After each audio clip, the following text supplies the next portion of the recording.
Oh boy, we sure did have some fun with those New York football Jets last week. Well, now they fly off to Mario, London. But could Aaron Rodgers be getting a new toy? Maybe even one of his old toys from yesteryear to play with soon. Nutmeg. Your boys, the Colts, take on the Jags. Will your team be the one to put the nail in the coffin, not only in the Jags season, but maybe in Doug Peterson's stint as head coach? Speaking of my Colts, we pulled the upset last week over the then undefeated Pittsburgh Steelers. But now the Steelers get a chance to rebound against the Cowboys' often maligned porous defense. Will Justin Fields put up a show against the Star? The surging Ravens, blah, blah, blah, blah, damn it. The surging Ravens with King Henry and Lamar, will they be able to put the nail in this coffin of the Cincinnati Bengals? We will see this week. Cinco, week 5, Sunday Scaries with Bucs McGee. A lot of matchups, some division rivalries. We'll preview it all right now.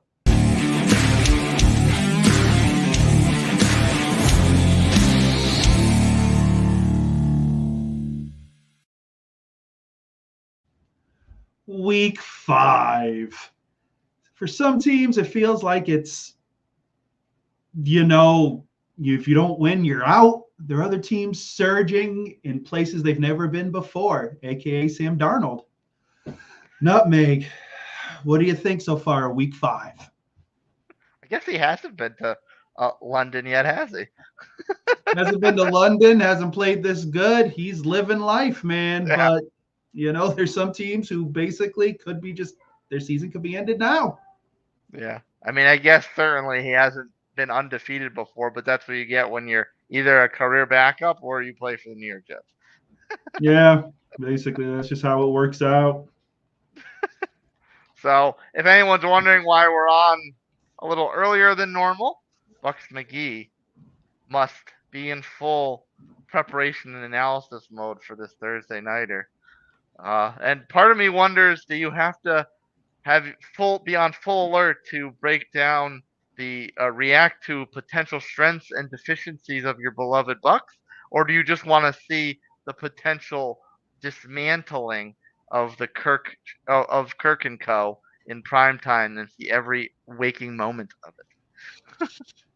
See, I don't like to think like that. That's it's my superstitious side, but it's going to be interesting. It's the first division matchup of the season, so this is really key. So I gotta be focused and see where we stand. It's gonna be interesting. It's prime time with Kirko there, so who knows how this is gonna go.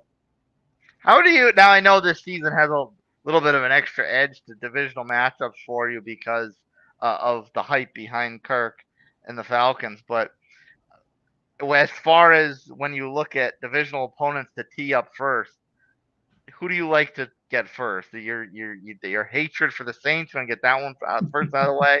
You got to get a of recent years easy one out of the way with the Panthers or the Falcons, which are always kind of a wild card year to year.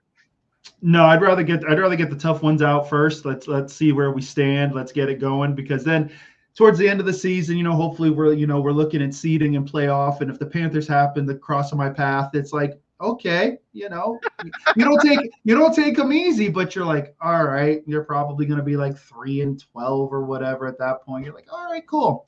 But no, I'd like to see, right off the bat where we stand with the Falcons, because everyone was saying this was going to be the division winner and they were Super Bowl bound, blah blah blah. So let's see what they got. Yeah. Not a bye, but a half a bye in the Panthers case. Yeah, it's true. Yeah. So Baker had a huge game last week.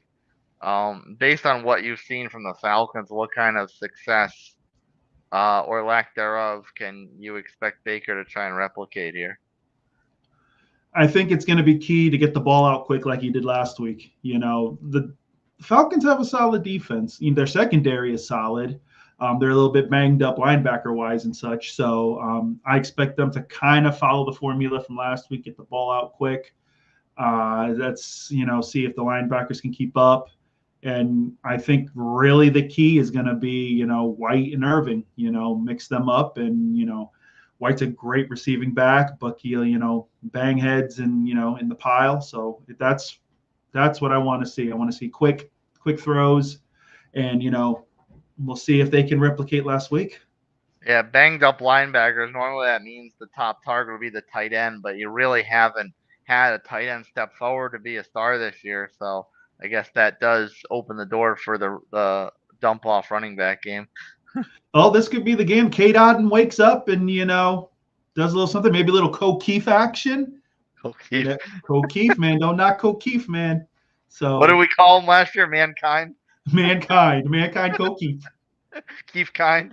Keith Kind, man. He had a couple moments last year. So we could, and all of a sudden the offense, they may say, all right, let's go to the tight ends. They're not expecting that. Who knows? This offense is still evolving, but the key to it is going to be Baker getting rid of the ball, staying up, upright.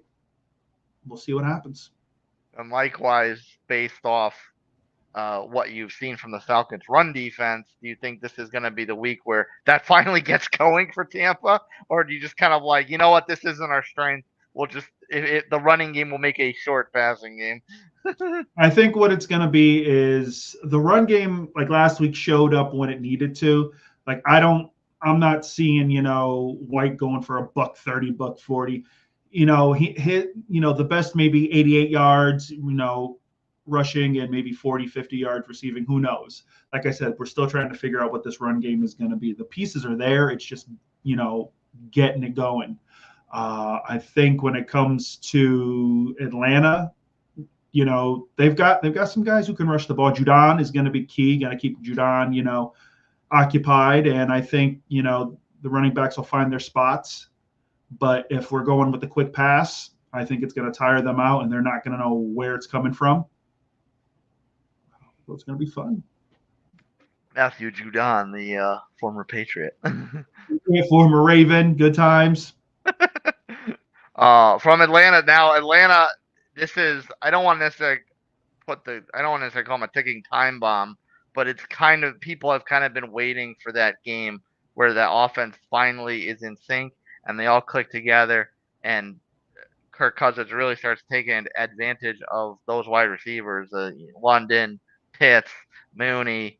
So what do you expect as far as what the Tampa Bay defense brings to the table to whether or not Kirk's going to have success and start lighting them up, or if this is going to be more of the same with the inconsistent start for the Falcons? The thing with the Falcons is, like you said, it's inconsistency. You would think at this point, there'd be some rhythm. There'd be, a game where they put up 30 points, but right now they're low 20s at best. They count on Koo to win the games for them. It's a kicker's delight there in Atlanta. So the secondary of Tampa solid. I think Kurt will try. He'll try his luck. They'll try to stretch the field. There's no doubt. But is he healthy? Like, can he move around the pocket a little bit? Like, he still seems hesitant. So I think it's going to be a deal where, Bulls is they're going to blitz. I think you're going to see the same thing you saw last week. They're going to go after him. They're going to make him rush. When Kirk can't sit in the pocket, as with any quarterback, but him especially, if you force him to throw it off time, he's going to put up some ducks. So I think that's what they're going to be keyed on. Do you have faith in the Bucs secondary to be opportunistic, or are they just more of a coverage unit? So you kind of don't expect opportunistic picks? That secondary, they're solid. They're fast. They're quick. So I think it's going to be a situation where Kurt, might throw one or two up, and it's going to be, a situation where we might get lucky and snag one. But believe me, I'll take incompletes all day. An interception would be awesome, but if it's like 3rd and 8, 3rd and 9, and they just can't convert, I'll take those all day. And Koo, who's the new Legatron in the NFL, Young Shock, Young Ho, Koo. The man's banging 58ers like nobody's business, but you can't, if that's what your season's hinging on, then this Kirk Cousins experiment was a huge failure. You're very docile before this game. I'm proud of you. You got through a whole Bucs Falcons preview with that one cheap shot. Keeping it keep on game day. You got to play nice on game day. Got to play nice for a little bit. So yes, so we'll see what happens, but should be a good game. It's a good Thursday night matchup. It's one of the better ones so far. This year hasn't been too bad on Amazon. I can't totally complain. So yeah, yeah. Here's hoping.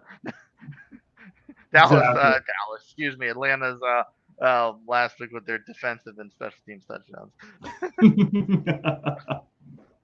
As far as Sunday's action is concerned, there's a pretty big matchup in the AFC early on in the day. The Bills obviously getting a little bit embarrassed in primetime last week down in Baltimore.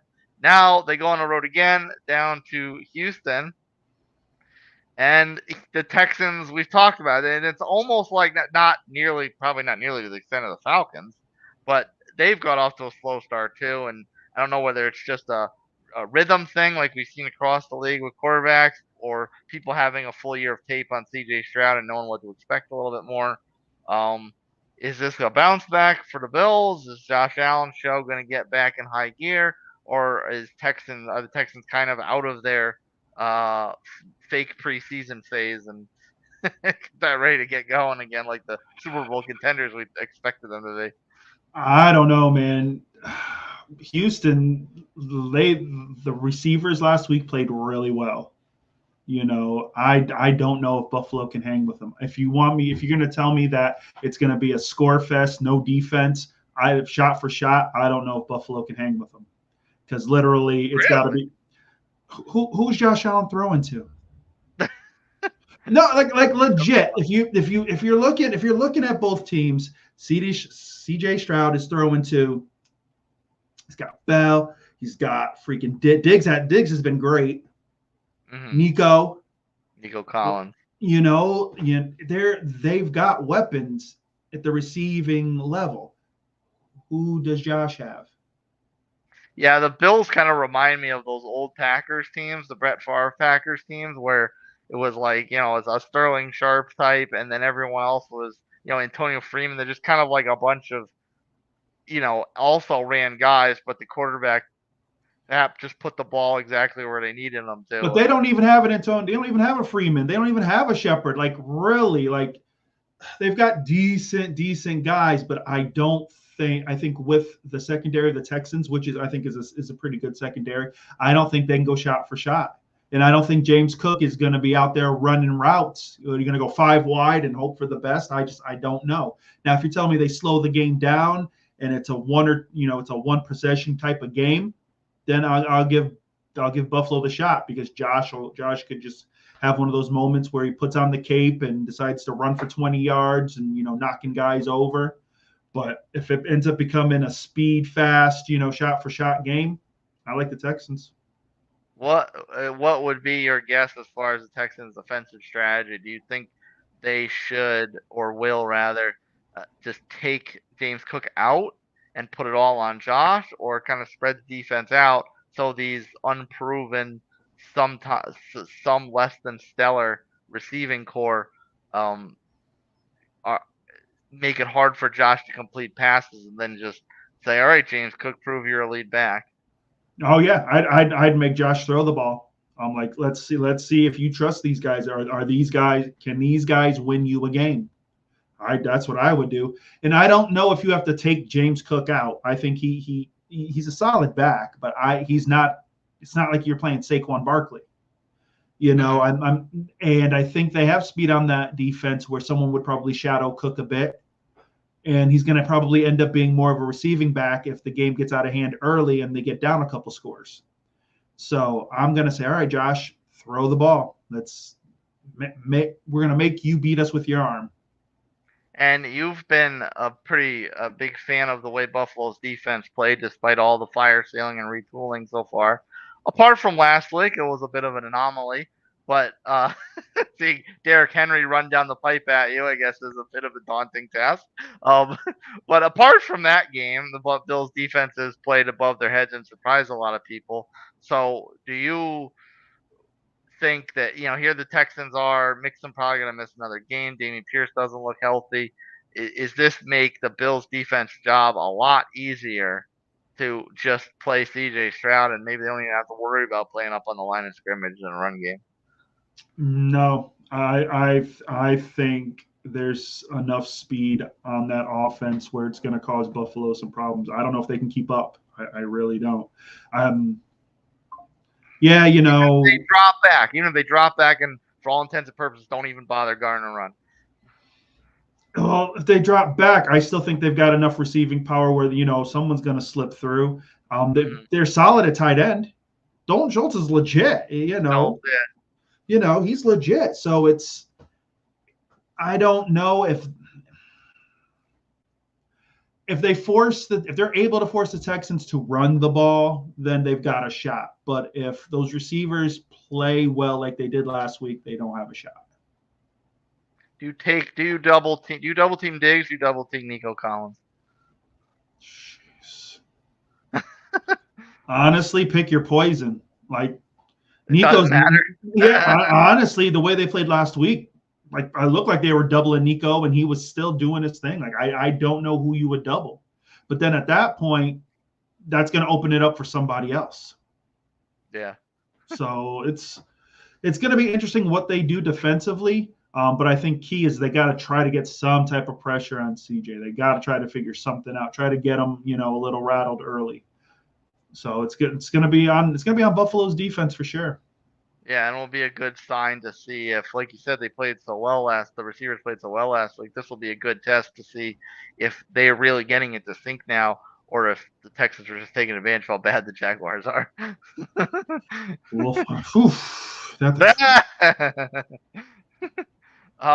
Our favorite topic to discuss in the early going this year has been gangrene. Unbelievable, man. What a squad. Now they kick off there's a few different reasons why this game is so significant this week. One, it kicks off the international games, which sometimes get a little funky. The field's wacky. Sometimes the offenses and defense, some of the offenses don't play well. They can't get traction. Sometimes the kicking game's off, and sometimes there's, although it's been a less of a problem in recent years, but sometimes you're off from the travel because they used to do these on the back of a bye week, but they don't really do them anymore. They expect teams just to fly out to halfway around the world and play a football game and then fly back and play another game. Yeah. Anyone can do that. That's no problem. So not only you have the international aspect, but you also have the fact that the Jets are coming off an embarrassing performance in the rain against the Broncos, and the Vikings are coming in as the only undefeated team left with Kansas City. And then the third thing is, of course, this is Sam Darnold's probably first chance to get a little revenge factor against his former club. Mm-hmm. So, I mean, as far as pressure, who actually has more pressure here? Well, it's the Jets. Let's be honest here. Minnesota's playing and, they're riding high. The Jets, they're trying to win the division. Everyone was picking them preseason to win the division. Aaron's healthy. They're ready to go. This offense is ready to pop off along with this great defense. And it's been an absolute mess. So no, the Jets need to win more than anything. And of course, the biggest story the last few days this week has been Devontae Adams asking a trade, demanding a trade, whatever the case may be. And the Raiders, they just must be desperate to get rid of him because they're only asking a second-round pick. I'm surprised this trade didn't go down almost immediately. If you're only asking for a second-round pick for Devontae Adams, who doesn't have a second-round pick to give? So, of course, his top teams were teams that had quarterbacks he's played with, Rodgers, of course, being one from Green Bay days, Carr down in New Orleans. Now, as you have said many times in the past, New Orleans, his salary cap is not the friendliest situation. So there's few teams besides the Jets that can make this happen. But to me, I don't think this is going to make Devontae Adams any more happier because the Jets have a lot of holes, and I don't think one receiver, especially with Rodgers' arm being more of a limp noodle by every passing week, is gonna satisfy him enough. And the team still got holes on the offensive line to deal with. Yeah, but who would you rather have throwing to you? Like, let's be real. Like, let's look at the quarterback situation with the Raiders. It's Well, but if he doesn't have time to throw, it may not, he may not have time to throw, even bother getting the ball off to Devontae Adams. So it may just be like the Raiders QB trying to throw down the field. it's the fact that he's familiar with Aaron. Like they know each other. Like literally, Adams could walk into that building today and literally start and not have to worry about the playbook because it's probably literally the same cadence, and everything from Green Bay. Like I'm sure he would have no issue. It'd be no problem for him. He would know where to be. And of course, Aaron's going to look for him right off the bat. So he's going to get his catches. Like at this point, that's what it's about, I think. I think Adams wants to make sure he's getting his touches. And, everyone knows that he's still a legit number one in the league. Because let's be honest, he still is. There's no doubt. He's 31, but he's still, he's still a great wide receiver. But he doesn't want to go the way of, oh, wow, I used to be great. And here I am languishing here in Raiderville. So the Saints, yeah, it'd be great, but they're in cap hell, and they always are in cap hell. And they're going to have to move stuff all over the place, and I don't see it happening. I think he would prefer to go with Aaron. And if they can do it, then, hey, why not? I think it'll be a little weird for Wilson. Now he's going to be the number 2 guy, but he can learn. He can learn a lot from Adams. So I think it opens up the offense a bit more, and maybe they can get the run game going. But it's going to be interesting where he goes. It will be interesting, but I do think it's the Jets. Yeah. Real quick, we can continue this, but there is another team on the other side of the ball. Thank you for joining Beer for Breakfast, Facts for Snacks. And hey guys, so my Niners suck, but man, those Vikings look fabulous this year. Yes, they do, and that is the other team on the other side of this international quarrel in London. So the Vikings obviously are undefeated. They made a huge statement last week against the Packers. They kind of took their foot off the gas in the game. The final score looks a lot closer than what it was. But so here we have a situation where they're undefeated. Maybe this is a letdown game because of all the travel and whatnot, or maybe this is another opportunity to embarrass the Jets, Sam to get some revenge, and them to continue the 5-0 push. It could be.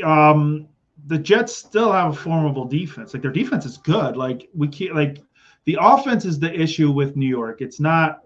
The defense, I think, is solid for sure. So I think they got to go in there and just watch the pass rush and just Sam continue to do what he's doing. Just play within the parameters. Do your thing. Don't get caught up in it's the Jets. I want to stick it to them, so I'm going to try to do a little something extra. Just continue to do what you do, and I think they should beat the Jets. I don't trust the Jets at all. Their offense is anemic.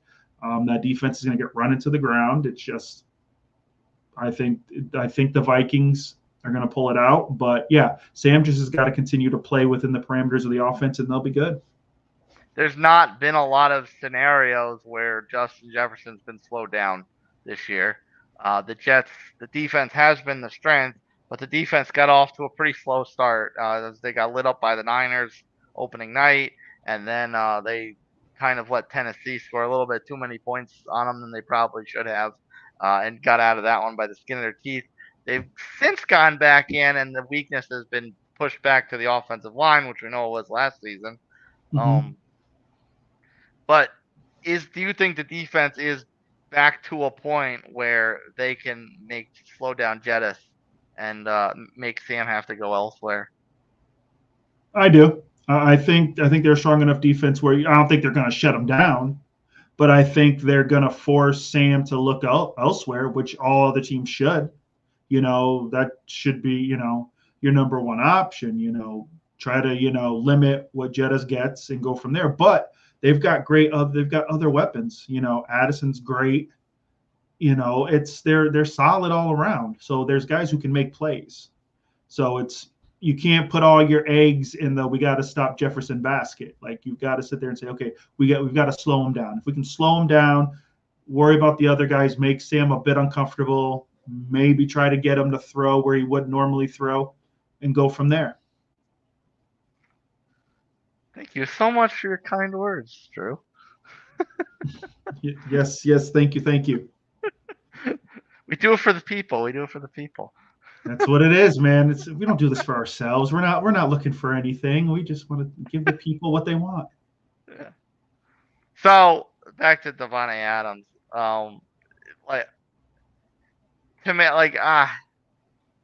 You're right. He's going to be happy with anyone besides the Raiders quarterbacks of the last 2 years throwing to him. Mm-hmm. But I just don't think if you're gonna make a deal that's the deal to make, because there's too many other holes. I mean, wouldn't you rather them try to deal for an offensive lineman or maybe a backup? If they're gonna make a deal at all, I mean, really, I don't think they probably should make a deal at all, because I don't think there's any kind of those types of players at midpoint into the season that are going to improve your team. But I mean, I just don't see this as a reasonable fix, other than just eye candy for the fans, and people get excited for a week and then they realize that Aaron still can't throw to them. It's Aaron Rodgers. What Aaron wants, Aaron gets. That's what this is. And yeah, if you can get Adams, I do think he does help a little bit, because at that point, defenses have to say, okay, Davante Adams on one side, Wilson on the other. You know, it does stretch a defense out a bit, and maybe that's what helps Hall get started. You know, the run game picks up a bit. Yeah, a lineman would be great, but they knew what they were getting when they picked up, you know, all these old retreads, these guys that were past their prime. They're playing for this year. Let's be real. The Jets are built for this year. I don't think they're built for next year. I think it's all or nothing this year, because no one knows if Aaron's coming back next year. Let's be real. So you go ahead, you sign, you know, Adams, and you throw it all in. If you guys catch fire, then you got a shot. Right now, I think all they're trying to do is somehow win the division, and then at that point, you just take it from there. Yeah, I mean, we've joked about in the past how, you know, if he comes back, he's going to say, all right, get rid of Saleh. But he's 1 more year older. Rodgers is 1 more year older at that point. I don't even think that'll matter. They might be worse than they are right now. Yeah, but then here's your issue. If you play decently enough, it's not like you're going to be able to draft a quality quarterback. It's not like you're picking up in the top 5. You're in draft purgatory when it comes to quarterbacks. So Aaron Rodgers is your guy for at least the next 2 years. To your point about them all picking up all the retreads, it's almost like an extremely poor man's version of ding, what Brady did in Tampa. Those weren't retreads; those were quality guys. Oh, that's why I said extremely poor man's version. It's the panhandlers version of what Tom did in Tampa. The Jets just can't do nothing right. What do you want from them? They can't do anything right. But at the end of the day, they let Aaron run the show. That's the problem. They gave Aaron the keys to the house and said, here, do what you want. And now this is what you have. And so basically, if they bottom out this year, Salas is gone. It's going to be a new coach, and Aaron will be there for 1 more year. So get ready for the Davante Adams show. Yeah. And his two completions out of every eight targets, because the offensive line can't pass protect. That's what it's going to be. It's going to be good. We spent some time last week kind of paying our dues to the Ravens and their return. Derrick Henry, 2nd game in a row, looking like the steamroller Derrick Henry of old. Mm-hmm. Now the Bengals come into this one. They did win last week. They were fortunate enough to beat the lowly Panthers, so they don't come in winless. Okay. You might as well have, but all right. Yeah. However, Yeah, it's true. They still gave up 24 points to. They still gave up 24 points to Andy Dalton. I mean, most teams Yep. give up 24 points to Andy Dalton. That's probably enough to win, but the Panthers are just that bad. Um, their defense has been atrocious this season, and I don't necessarily think they. I don't think they necessarily blame injuries for it, like Seattle can for that game against Detroit on Monday. Mhm. Um, so I'm almost pretty certain that we can expect another big game from Derrick Henry here because that defense is going to get run all over.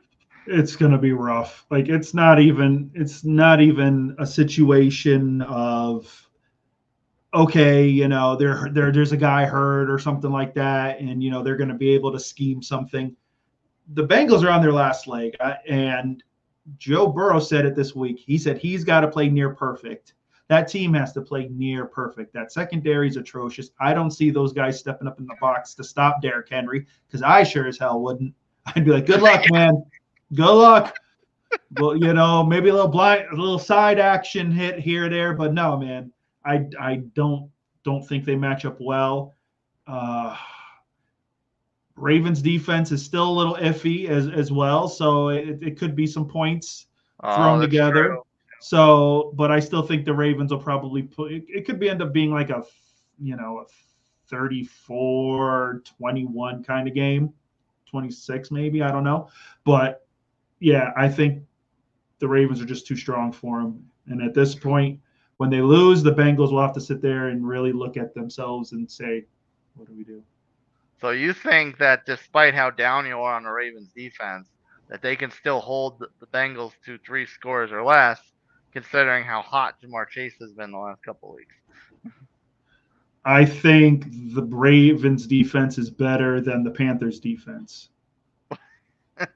And well, Washington too. He lit up. He lit them up on Washington on Monday night. So it's just I think the Ravens will score. I don't want to say it will, but the Ravens are going to score, and it's going to be a shootout. And I don't think the Bengals can hang with that. Yeah, your run game is rough.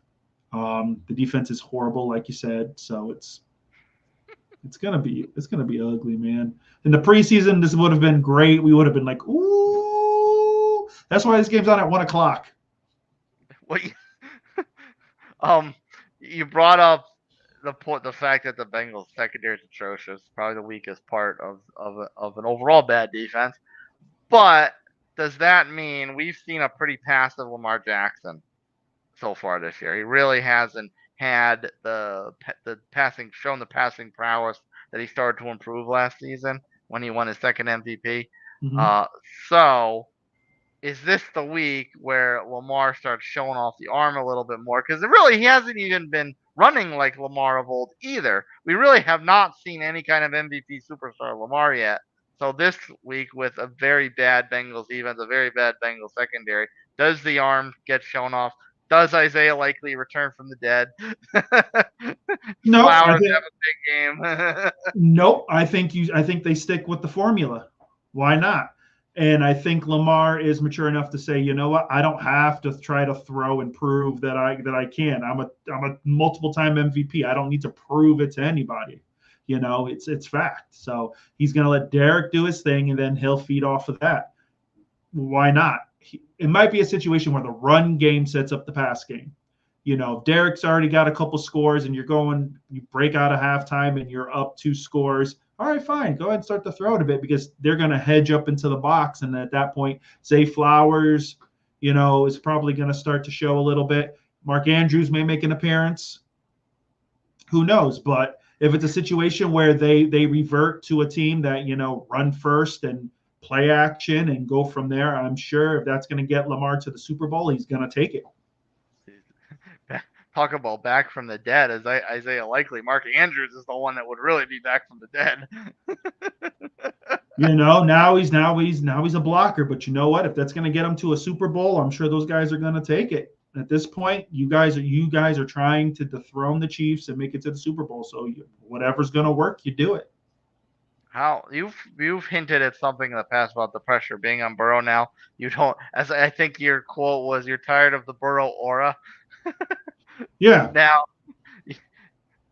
again, you said that, the Ravens defense is down as you are on them are not the Panthers defense. So what can you expect from Burrow in this one? Do you think we're going to get the struggle bus Burrow or the one that can, even if it's not to chase, can have success elsewhere? No, I'm sure he'll throw for like 250, and probably a couple touchdowns. I could see him replicating last week. I don't think that's going to be enough to stop Lamar and those guys because his defense is hideous.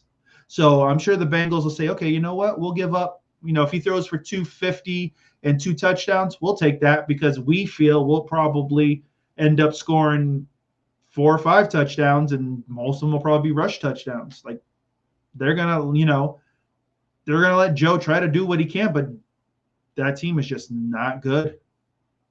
And I apologize. I called him Joe Burrow. I should have called him Cody Rhodes, the Cincinnati Nightmare. Yeah, Cody Rhodes right there. Cody Burrows right there. So we've got, I would say, another fairly big matchup in primetime again this week. We thought that last week and it wound up being a blowout. And this one, I don't necessarily want to say it's going to be a close game because I could see this one being a blowout too. Justin Fields, we kind of contained him. The Colts defense contained him last week. He's been playing a lot better than probably anyone thought Justin Fields would this year. And he kind of got a lot of yardage and touchdowns and garbage time against us. But overall, he didn't lose the game. There was just our defense playing playing extremely well. Mm-hmm. But this week, he kind of gets to maybe get back his mojo because, as we've talked many times in the past, Dallas's defense is not very good.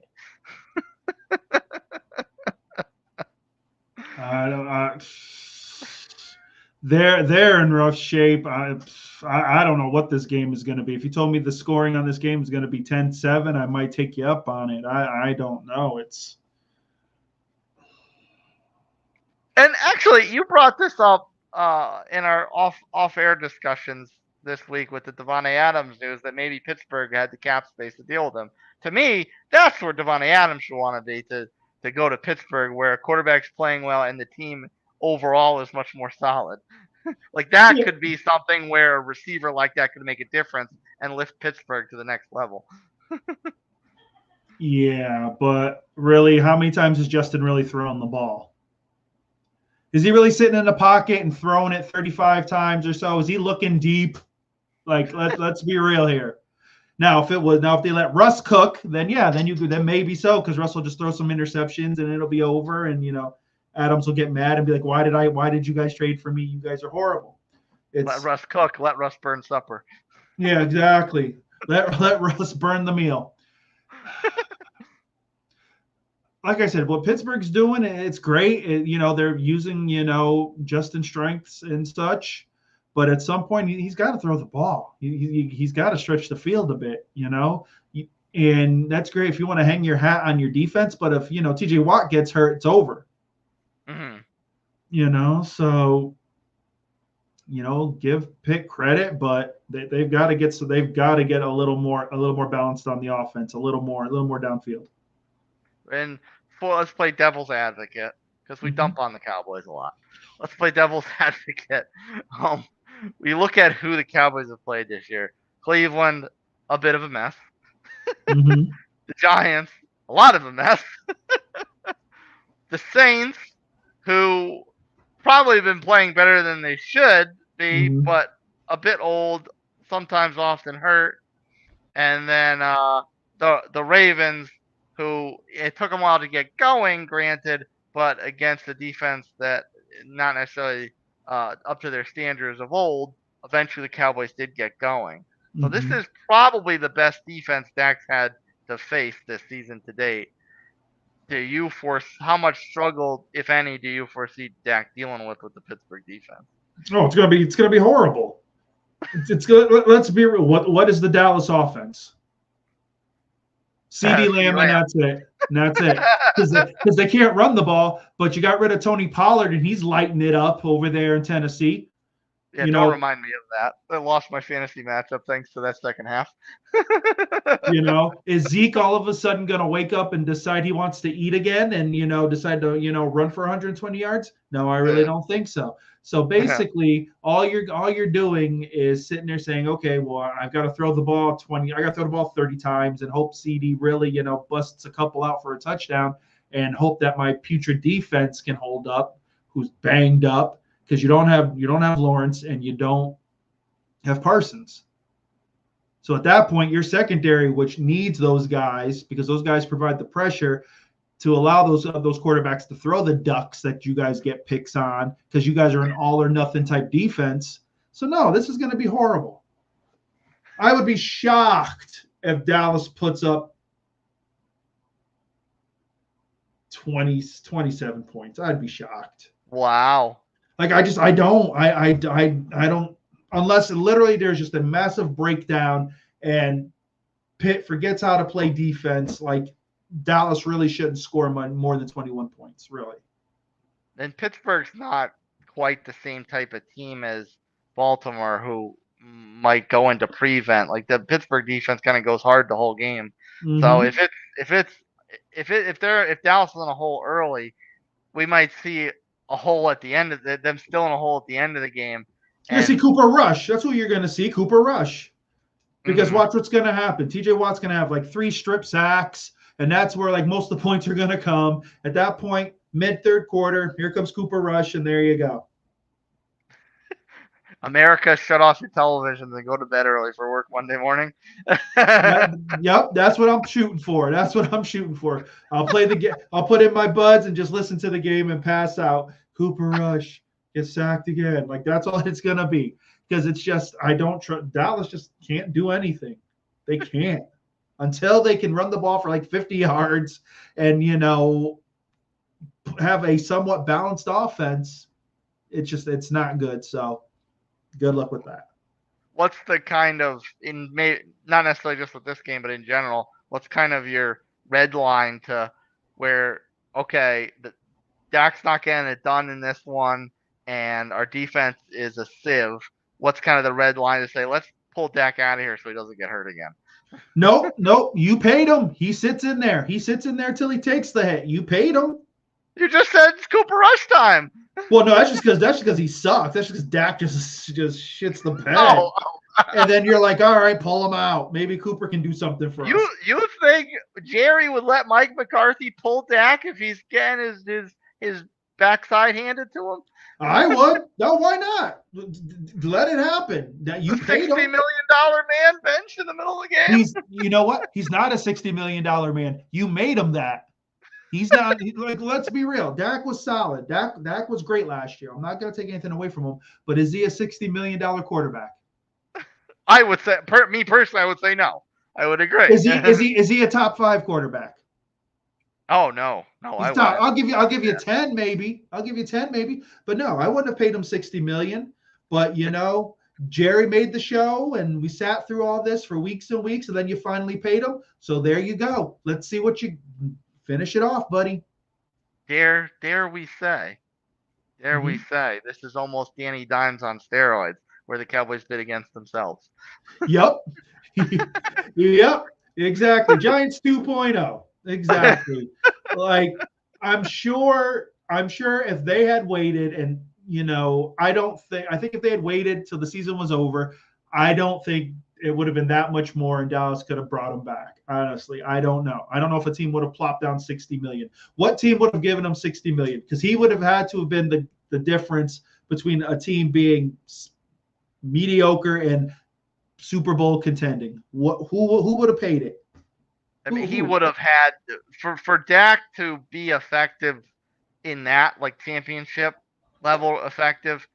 He would have had to go to a team like the Bucs were before Brady got there, or like Pittsburgh is now, maybe, where they're solid across the board, and all they just need is a capable quarterback. And even at that point, maybe Dak can go back to the way it was in his rookie year, maybe even his second year, if memory serves, where he didn't have to do so much because he had a workhorse back behind him like Zeke, and he just could kind of pick and pop and be a high percentage high percentage type of completion guy. Like that would be the type of team that he would have to go to, $60 million or He not. could have went to the Rams. He could have went to the Rams and been that guy. Oh, yeah. Could have been that guy because you got the run game, you got the receivers. All you got to do is sit in the pocket and do your thing, run a little if you got to scoot here and there, but you got Kyron Williams behind you. He could have went there. And that's true because I mean, what are the odds Matt Stafford's going to play another year? Probably not high. It would have been a perfect slot to fall into. Because the Rams will give up picks and everything under the sun to win a Super Bowl. They'll give you the moon and the stars. If I'm Jerry, I'm like, all right, peace, see you later. All right, let me see what I can do with these picks. I'll screw this up, but at least I got the toys to play with. Because you got to be honest, Dallas is a pass-only offense. They can't run the ball. And unfortunately, yeah, it's a passing league, but you do need a running back to kind of take the edge off. And they can't do that. Their defense is beat to heck. Whatever. Oh, sorry. I didn't mean to get you going there. $60 million for that. Yeah, good luck. Bunch of winners. Unreal. So I don't want to jinx anything here because Jacksonville has been our house of horrors for several years. But if I'm looking at the glass half full, if there was any year for us to break that streak, it would be this one where the Jags cannot finish off a game to save their life. Trevor Lawrence, we joked in the offseason because his statistics are identical to Danny Dimes, yet he got a $55 million extension. Trevor Lawrence has not even looked like Danny Dimes. It's possible Danny Dimes has looked better than Trevor Lawrence this year. If you guys screw this up, oh Lord. And Travis Etienne has been virtually non-existent. But this is also possibly the worst scenario for us to go into this game with because you've got Taylor dealing with a high ankle sprain. AR is Steichen's back to his old bad habits of running him all the time. He's getting beat up. I don't know if AR is gonna wind up suiting up Sunday morning. Jonathan Taylor could be a question mark. So it's like the best scenario to finally win in Jacksonville could be the worst possible scenario for us going into that game. Old man Flacco leading the charge. I'm not happy with what I saw from him last week. I'm not. That man's arm is dead. I don't know. Like this very well could be the game where all of a sudden the Jags wake up in the morning and say, "Hey, we remember how to play football," and yeah, 38-17 whooping, and everyone's looking at you going, "Wow, you guys were the ones who let it happen. You guys let them win." Yeah. I don't know. Like you said, you guys are kind of banged up, but I don't trust the Jags because they're just a mental mess. I don't know. I don't know what the problem is. They're healthy. They're good. Travis is a little beat up, but still, they're still overall pretty solid. I don't know what the problem is. So I don't know, man. Oof. If the stars do align and we can break the curse and send them to 0-5, I would think that this would be the week. If he's going to get fired in season, it would have to be after that scenario because obviously, historically, they've owned us at home. If they lose to us with all our injuries and break the winning streak over us, there's no better situation for Khan to move on from Dougie P. There's no better scenario if they lose on Sunday to us. There's no better scenario for them to wipe the slate clean. If that doesn't happen, then he's staying through the end of the year. And that very well may be. He may sit there and say, you know what? I don't know who's going to replace him. Maybe Khan has the thought process of this team is talent. I need a coach. If I'm going to fire this guy, what coach is going to come in and turn this around quick? Oh, I don't think anyone externally would come in. I would think they would just elevate an interim, one of the assistants on an interim basis, and just throw the towel in on the season, get your high draft pick, and make a splash higher in the off season.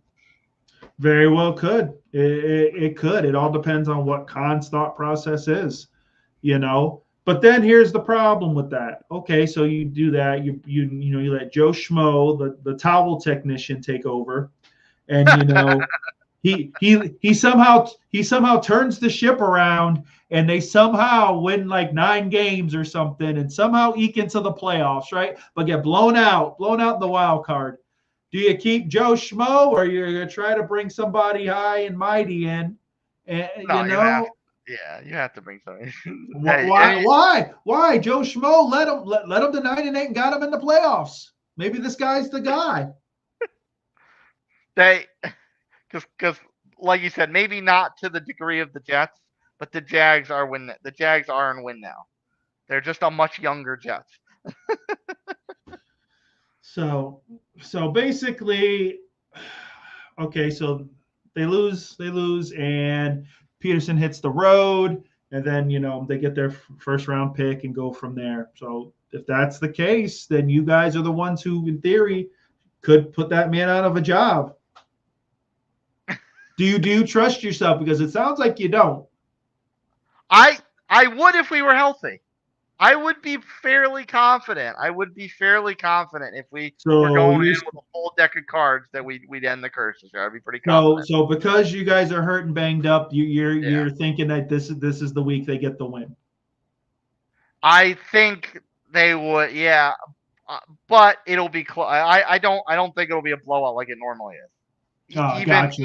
Even if there's no Taylor, even if there's no AR, and Jacksonville still finds a way to continue the curse, it'll be close. We won't get blown out like normal. I just don't know if we've got enough kind of cannonballs in the tank to kind of do what we should be able to do.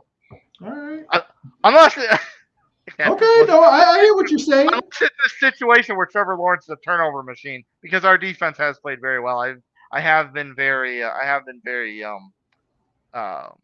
don't want to say happy, but content with the way the defense has played this year. Well, we're gonna find out. It could be like the Falcons last week. All special teams and defensive scores. Your kicker's putting up 20 points. There you go. Yeah, win's a win. Right. Real quick before we wrap up, Caleb Williams hosts the team that could have drafted him. And ironically enough, Andy Dalton, coming off one potential revenge game last week against the Bengals, here's another potential revenge game against the Bears because he's started for the Bears in recent memory as well.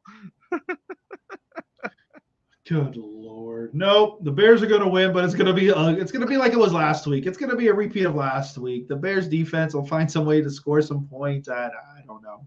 Caleb Williams, I don't get it. I don't know, but I guess he's getting better. But yeah, they should hand that game's going to be ugly. That's just not good. Yeah, I would agree. I would think it would be ugly as well. So is that is that the type of, are the Bears the type of situation where they're not necessarily winning because they're not winning because of Caleb being the missing piece. They're winning in spite of Caleb. Yeah, they're like, we got this kid who doesn't know what the hell he's doing, so our defense is going to win it for us. That is what the Bears are. And that's great right now, but I don't know if that formula lasts throughout the year. If he could just be a basic game manager and learn the offense, I don't know what it is. But you know what? That's what happens when you think somewhat the game that a kid has translates into the league, and it doesn't necessarily. And I don't know if it's just not clicking for him, but yeah, it's going to be like last week. The Bears will pull it out, but yeah, it's going to be defensive led. I really think so. The woes continue for the Panthers. They got that one win, and meow.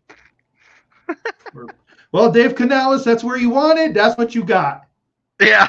That's what you got. You could have been OC for one more season and got it right, and then went wherever you wanted. But no, man, the Panthers. It's like when someone, oh yeah, that's the first job that's the first thing you see, you take it. It's like the first toy or I gotta have it. You don't wait because it can go on sale and you can get it cheaper or get it better. No, gotta have it there. And then look what happens. You end up being the Panthers. Like the high school quarterback that marries a cheerleader, and then the cheerleader grows up to be the total biatch, but he's like, oh, I had to be with the cheerleaders. The quarterback's miserable for the rest of his life. I mean, he might be miserable for the rest of his life anyway because his athletic prowess peaked in high school. It's like a bad 80s movie right there. Good Lord. Sorry, 90s rom-com. I didn't mean to bring it there. So it's like the alternate universe of Varsity Blues. I don't want to live your life. I don't want to live your life. Go ahead, Mox. Go ahead, Mox. Bucs McGee, we've got a lot of showdowns, both divisional and not so. And the ones not so much in the divisional, well, some of them in the divisional too, you think it's going to be quite a few blowouts. So sure, take us off the air with your thoughts on previewing Week 5. Week 5, man. Some teams this may be the end. Who would have thought 5 weeks in and your season's over? I hope not, but for the Jags, this could be it. Sam Darnold, you're living the dream. Keep doing what you're doing, man. You're the working man. You are part of the working man's club. You didn't get paid a lot, but you're doing great things. You and Baker, you guys are the working man's QBs. And you know what? You guys are doing a lot better than these $50, $60 million guys. So that's what these teams need to realize. You don't need the best. You just need quality. And, Dallas sucks. That's all there is to it. So enjoy your Week 5, guys. And if your teams win, great. If not, we told you so.